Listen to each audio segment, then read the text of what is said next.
ఈ మీనరాశి వారికి ఫిబ్రవరి నెలలో ఏ విధంగా ఉండబోతుంది? అలాగే ఏం జరగబోతుంది అన్న దాని గురించి ఒక్కసారి తెలియజేయరా?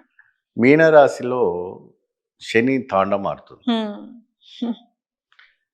ఒక దానివల్ల వాళ్ళకి విపరీతమైనవంటి ఒక టెన్షన్స్. సో, ఇటు మహిళలు కావచ్చు, విద్యార్థులు కావచ్చు, అందరూ కూడా చాలా విపరీతమైనవంటి ఒక టెన్షన్స్. ఏం జరగాలి, ఏం జరగబోతుందని తెలియదు. భార్యాభర్తల్లో కూడాను గొడవలు జరుగుతుంటాయి. అవి అన్‌వాంటెడ్ థింగ్స్. ఎందుకంటే శని ఉచ్చస్థానం ఉన్నాడు కాబట్టి. ఇది ఎలాంటి శని ఉంటుంది కాబట్టి వీళ్ళకి ఇటువంటివన్నీ కూడా కామనే. అయితే లాభము 3, నష్టము 9. అయితే అక్కడ మనిషి నడమాడడం అనేది కష్టం. అప్పులు విపరీతంగా పెరుగుతూ ఉంటాయి.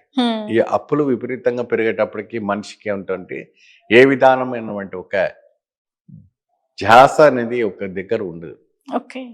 ఏం చేయాలో అర్థం కాదు అనే పరిస్థితిలో ఉంటుంటాడు.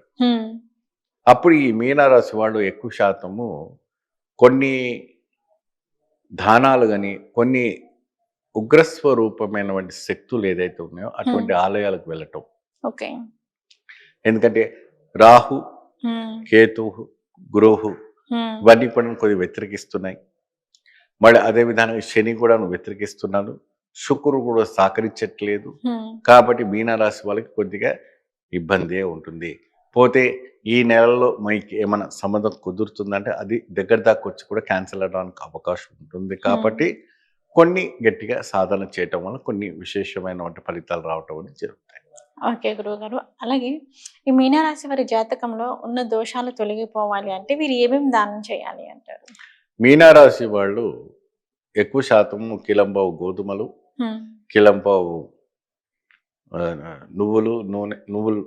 నువ్వులు మళ్ళా కిలంబావులు మినువులు, ఈ 3 కూడా మంగళవారం, గురువారం, శనివారం వారంలో 3 రోజుల పాటుగానే దానం చేస్తే ఫిబ్రవరి నెలలో మెరుగైనటువంటి వసతులు కలిగిస్తాయి. అంతటి శని దోషము వాళ్ళ మీద ప్రెషర్ పడకుండా సులభమైనటువంటి ఫలితాలు రావటం అనేది జరుగుతాయి. ఓకే గురువు గారు. ఇక అదే విధంగా చూసుకున్నట్టయితే వీరు టెంపుల్ దర్శనం దేవాలయాలు ఏవి దర్శించుకుంటే బాగుంటుంది? శివాలయం దర్శనం, కాలభైరవుని దర్శనం చేసుకొని ప్రదక్షిణ చేసి అక్కడ కూష్మాండ బలి పూజ చేసుకుంటే అద్భుత ఫలితం లభిస్తుంది. ఓకే గురువు గారు.